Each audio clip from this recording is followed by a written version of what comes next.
बिहार की रुपौली विधानसभा पर हो रहे उपचुनाव नीतीश कुमार और तेजस्वी यादव के लिए नाक की लड़ाई बन गया है। हालिया लोकसभा चुनाव में दोनों ही दलों को पूर्णिया में हार का सामना करना पड़ा था।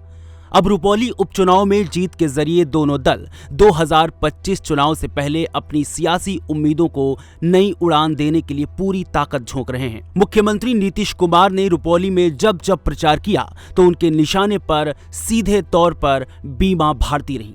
नीतीश ने बीमा को 3 बार विधायक और राज्य सरकार में मंत्री बनाने का जिक्र कर दावा किया कि इतनी इज्जत दी फिर भी हमें छोड़कर भाग गईं। नीतीश के इस बयान पर बीमा की प्रतिक्रिया आई और विपक्ष के नेता तेजस्वी यादव ने भी पलटवार किया। तेजस्वी यादव ने जेडीयू पर अति पिछड़े की बेटी को अपमानित करने का आरोप लगाया। नीतीश के सामने जेडीयू की जीती सीट बचाने की अब चुनौती है।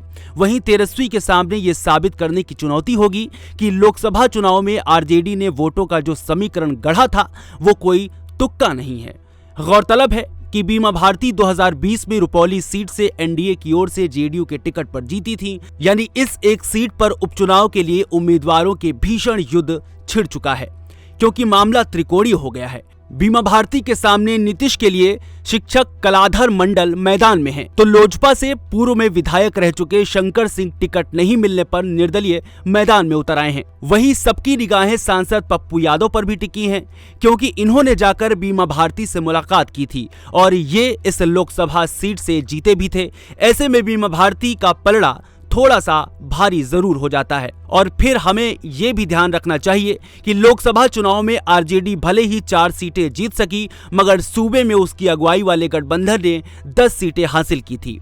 पार्टी जेडीयू का कोर वोटर माने जाने वाले कुर्मी कुशवाहा वर्ग में भी सेंधमारी करने में एक हद तक सफल रही थी। मगर इस बात को भी समझना बेहद जरूरी है कि नीतीश कुमार का वोट बैंक केवल कुर्मी कुशवाहा तक सीमित नहीं है। नीतीश ने बिहार की सत्ता संभालने के तुरंत बाद से ही लड़कियों को साइकिल देकर और उन्हें स्कूल भेजने के लिए अभियान शराबबंदी जैसे काम से जाति वर्ग की सीमा से ऊपर उठकर महिला मतदाताओं के बीच अपना जो आधार बनाया है उसकी चर्चा कम होती है।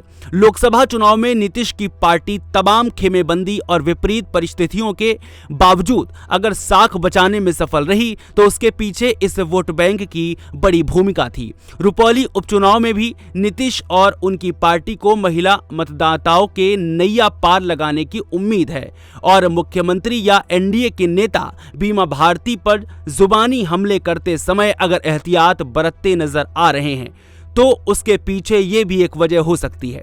आपको बता दें कि लोकसभा चुनाव 2024 में पूर्णिया सीट से चुनाव लड़ने के लिए रुपौली सीट से विधायक बीमा भारती जेडीयू छोड़कर आरजेडी में शामिल हो गई थी। इसके लिए बीमा भारती ने विधानसभा की सदस्यता से इस्तीफा दे दिया था। इस वजह से रुपौली सीट खाली हो गई थी और अब इसी सीट पर उपचुनाव हो रहे हैं।